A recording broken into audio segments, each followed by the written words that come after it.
హైదరాబాద్ నుంచి తులసి రాస్తున్నారు. శివుడు ఎలా అవతరించాడు, తల్లిదండ్రులు లేరా, వివరించండి అంటూ రాస్తున్నారు. శివుడు ఎలా అవతరించాడు, తల్లిదండ్రులు లేరా అనే దానికి శివుడికి తల్లిదండ్రులు ఉండరు. నిత్యుడు శాశ్వతుడు అయిన పరమాత్మకు తల్లిదండ్రులు అనేవారు ఉండరు. తల్లిదండ్రులు ఉంటే ఎప్పుడు పుట్టాడు, జన్మదినం, ఆ జన్మదినం బట్టి ఎన్ని సంవత్సరాల ఆయుష్ ఇవన్నీ నిర్ణయిస్తారు. జననం ఎక్కడ ఉంటుందో మరణం అక్కడ ఉంటుంది. కాబట్టి భగవంతుడికి జనన మరణాలు ఉండవు. అలాగే పరమశివుడికి తల్లి తండ్రి రెండూ ఉండరు. తల్లిదండ్రులు ఉంటే కానీ జననం ఉండదు. మనం భౌతికంగా ఆలోచించినప్పుడు ఈ సృష్టిలో మానవులకు మాత్రమే లేదా పశుపక్షాదులకు మిగతా వాటికి తల్లిదండ్రులు ఉన్నట్టుగా కనబడతారు. అంతేకాని పరమశివుడికి తల్లిదండ్రులు ఎక్కడా ఉండరు. అయితే ఆయన ఎలా అవతరించాడు అన్నప్పుడు ఆయన స్వరూపం రెండు రకాలుగా ఉంటుంది. నిరాకార స్వరూపం, సాకార స్వరూపం.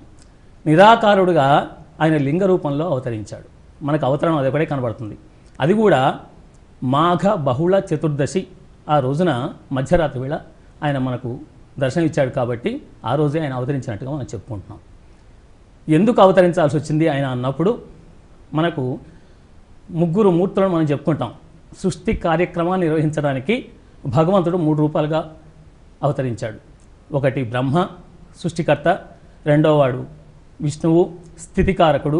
ఉన్న సృష్టిని నియమంగా పద్ధతి ప్రకారంగా నడవడానికి నిలబెట్టడానికి ఆయన ఉంటాడు. అందుకే ఆయన స్థితికారకుడు అంటాం.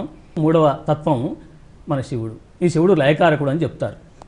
ఈయన మొట్టమొదట లేడంటే మనకు ఈ కథలో లింగం రాకముందు ఉన్నటువంటి కథలో బ్రహ్మ విష్ణు ఇద్దరే ఉన్నారు. ఉండి వాళ్ళిద్దరు కూడా నేనే గొప్పవాడిని సృష్టి చేస్తున్నాను కాబట్టి నేనే గొప్ప అని బ్రహ్మగారు భావించాడు. అలా భావించి విష్ణువుతో మాట్లాడుతున్న సందర్భంలో విష్ణువు తనే గొప్ప అని చెప్పేసి ఆయన అనుకున్నాడు. ఈ ఇతివృత్తం మనకు శివపురాణంలో కనబడుతుంది. నేను గొప్ప అంటే నేను గొప్ప అనుకున్నటువంటి సందర్భంలో వాళ్ళిద్దరిలో ఎవరు గొప్ప అని తేల్చడం చాలా కష్టం. ఎందుకంటే ఎవరి తత్వం వాళ్ళది. ఇద్దరు కూడా ఒకే రూపానికి వేరు ఆకారాలతో కనబడేటువంటి వాళ్ళు. అప్పుడు వాళ్ళ మధ్యలో బ్రహ్మ అనేటువంటి ఒక అగ్నిలింగం ఉద్భవించింది. ఆ అగ్నిలింగం ఉద్భవించగానే వాళ్ళు దాన్ని చూసి ఆశ్చర్యపోయారు. ఇదేమిటి ఇంత పెద్ద లింగం వచ్చిందా అని చెప్పేసి. దీనికి పెద్ద కథ ఉందనుకోండి, అది ఇతివృత్తం చెప్పడం కుదరదు. కానీ మనకు ఈ అగ్నిలింగం యొక్క ఆది ఎక్కడ, అంచం ఎక్కడ తెలుసుకుందామని చెప్పేసి బ్రహ్మ విష్ణువులు ఒకరు పైకి వెళ్ళారని, ఒకరు కిందికి వెళ్ళారని, అలా వెళ్ళిన వాళ్ళు ఆ లింగం యొక్క ఆద్యంతాలను కనుక్కోలేకపోయారని, సరే కథాపరంగా బ్రహ్మ అబద్ధం చెప్పాడని కథ అంతా ఉంది. ఈ కథ మనకు అక్కర్లేదు. కానీ ఆ రకంగా మాఘ బహుళ చతుర్దశి నాడు ఆవిర్భవించినటువంటి అగ్నిలింగమే జ్యోతిస్వరూపమే ఆ లింగంగా మనకు దర్శనమిస్తుంది.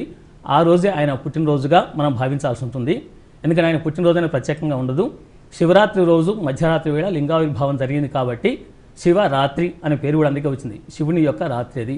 శుభాలను ఇచ్చేటువంటి పరమాత్మ శివుడు ఆయన ఉద్భవించిన రాత్రి కాబట్టి దాన్ని శివరాత్రి అని మనం అంటున్నాం.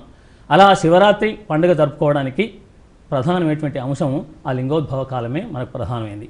ఆ లింగోద్భవ కాలంలో 4 యామాల్లో కూడా ఆయన పూజిస్తాము. ఆ రోజు ఆయన అభిషేకాలు, పూజలు, అర్చనలు అవన్నీ చేస్తూ ఆ రాత్రంతా కూడా ఆ రోజంతా ఉపవాసం ఉండి రాత్రంతా కూడా జాగరణ చేసి ఆ తిథి చాలా ప్రధానమైంది. మాఘమాసం చాలా విశిష్టమైంది. మా అఘం అంటే పాపం లేనిది, పాపాలు తొలగించేది అని అర్థం. కాబట్టి మాఘమాసంలో శివుడు ఉద్భవించాడు. మన పాపాలను తొలగిస్తాడు, మనకు పుణ్యాలను కలగజేస్తాడు.